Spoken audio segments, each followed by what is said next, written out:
Go to our website www.posbox.in and navigate to Downloads page of model PB80BT-D. Click on Mac and download label drivers. From Download, open PosBox PB80BT-D label DMG file. Double-click and open installation file within DMG. Click on Done. Now click on Apple icon on the left corner and open System Settings. Move down and open Privacy and Security. Move down and you will see that PosBox application is blocked.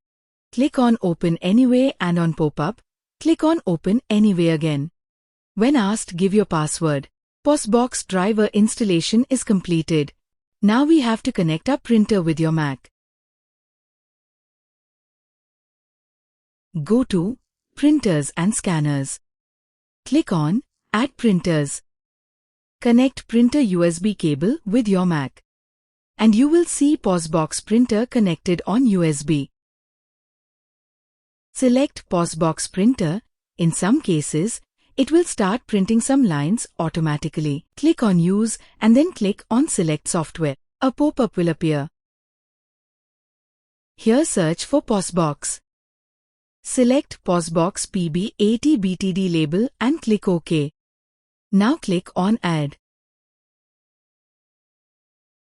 Printer installation is completed. Hope this video was helpful.